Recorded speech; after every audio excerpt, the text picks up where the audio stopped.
అనేక సంవత్సరాల నుండి సేవలు అందిస్తున్నటువంటి వ్యక్తిగా ఎన్నికల సంఘాన్ని నేను గౌరవిస్తాను. ఎన్నికల సంఘం అంటే ఒక నమ్మకం. ఎందుకంటే ఎన్నికల సంఘం ఎప్పుడు కూడా ఎన్నికలను చాలా పారదర్శకంగా, ఎంతో బాధ్యతాయుతంగా ఎన్నికల నిర్వహణ చేస్తాం. కానీ దురదృష్టకరమైనటువంటి విషయం ఏంటంటే నల్గొండ, ఖమ్మం, వరంగల్, పట్టభద్రుల నియోజకవర్గాలు కానీ జరిగినటువంటి ఉప ఎన్నికల కౌంటింగ్ ప్రక్రియలో నిన్నటి నుండి నేటి వరకు అనేక రకాల అవకతవకలు, గోల్మాలు, కనీస సమాచారం లేకపోవడం, ఆ కౌంటింగ్ ఏజెన్సీ కనీసం సంతకాలు తీసుకోకపోవడము, మేము అభ్యంతరం చెప్పినా కూడా దాన్ని పట్టించుకోకపోవడము, మా ఏఆర్ వాళ్ళు టేబుల్స్ దగ్గర ఉండి తిరుగుతుంటే వాళ్ళని గెంటి వేయడం, కనీసం మాజీ శాసనసభ్యుడని కూడా చూడకుండా, క్యాండిడేట్ యొక్క ఏఆర్ టేబుల్ ఏజెంట్ అని కూడా చూడకుండా గెంటి వేయడం,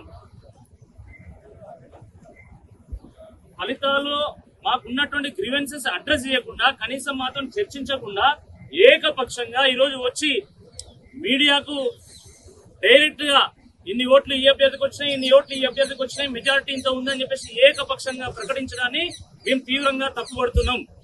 ఇది చాలా దుర్మార్గం, చాలా దురదృష్టకరం. ఇది ఎన్నికల ప్రక్రియ పారదర్శకంగా ఉండాలి. ఒక ప్రధాన ప్రతిపక్ష పార్టీ అభ్యర్థిగా నేను పోటీ చేస్తున్నటువంటి వాడిని, నేను రౌండ్ 3కి సంబంధించినటువంటి ఇన్ఫర్మేషన్ నాకు కావాలి అని 3 గంటల పాటు నేను ఆర్ఓ ఆఫీస్ ముందు నేను అభ్యర్థించిన, బతిమాలిన, కనీసం పట్టించుకోలే. నేను లోపల పోతే డైరెక్ట్ గెంటిలేషన్ పోలీసులను పెట్టి నేను వెళ్ళాలనుకుంటే కనీసం పోలీసులు ఎందుకు వచ్చామని కూడా అడగకుండా, మేడం మీటింగ్ ఉన్నది కాబట్టి మీరు వెళ్ళవద్దు, డేటా ఇవ్వమంటే నిన్నటి నుండి ఇప్పటి వరకు అడిగితే కనీసం ఒక్క సమాచారం కూడా ఇవ్వలే. నేను నామినేషన్ వేసిన దగ్గర నుంచి ఈ రోజు వరకు కనీసం ఒక్క SMS రాలే, ఒక మీటింగ్ రమ్మని కానీ, సూచనల కోసం కానీ, సలహాల కోసం కానీ ఒక్కరోజు నన్ను పిలవలే ఇప్పటి వరకు. సరే అవన్నీ పక్కన పెట్టి కనీసం కౌంటింగ్ విషయంలో ఈ రోజు రౌండ్ 3కి సంబంధించి హాల్ 4లో మొదట మేము 539 మెజారిటీ ఉన్నామని చెప్పి మేము ప్రకటించాం. మాకున్నటువంటి సమాచారం అక్కడ కౌంటింగ్ ఏజెంట్స్ ద్వారా దానికి కాస్త మొత్తం గోల్మాల్ చేసి 3200 లీడ్ ఉన్నది కాంగ్రెస్ పార్టీ అని అందరం అనుకుంటే 4200 లీడ్ ఉంది అని చెప్పేసి ఏకపక్షంగా వాళ్ళు వచ్చి మీడియాకు ప్రకటిస్తారు.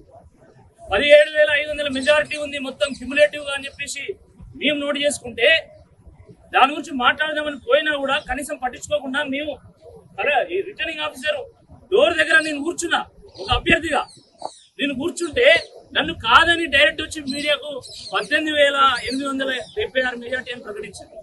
ఇంత దుర్మార్గమా? ఇంత ఏకపక్షమా? మీరు పారదర్శకంగా జరపలేనటువంటి ఈ ఎన్నిక ప్రజాస్వామ్య స్ఫూర్తిగా అర్థం పడుతుందా అని అడుగుతున్నా. ప్రజాస్వామ్య స్ఫూర్తిని కాపాడాల్సినటువంటి బాధ్యత ఎన్నికల సంఘం నుండి రిటర్నింగ్ అధికారిగా ఉన్నటువంటి కలెక్టర్ గారికి ఉన్నదా లేదా? ఫస్ట్ చెప్పండి. మీరు రౌండ్ 3 మా గ్రీవెన్సెస్ అన్ని అడ్రస్ చేయకుండా మీరు కౌంటింగ్ పోతే మేము ఆ కౌంటింగ్ బాయ్కాట్ చేస్తాం. మాకు అవసరం లేదు. ఎట్టి పరిస్థితుల్లో మీ బాధ్యత రాష్ట్ర ఎన్నికల సంఘాన్ని కూడా మేము అప్పీల్ చేస్తున్నాం. నేను ఒక అభ్యర్థిగా అప్పీల్ చేస్తున్నా. మా యొక్క ఎన్నికల ఫలితాన్ని తారుమారు చేయడానికి ఇక్కడ రిటర్నింగ్ ఆఫీసర్ ఏకపక్షంగా, పక్షపాతంగా వివరిస్తూ ఒక అభ్యర్థికి లాభం చేకూర్చేటువంటి ప్రయత్నం చేస్తుంది. ఇది నా యొక్క ఆరోపణ. దీనికి మీ సమాధానం ఏంటో చెప్పండి.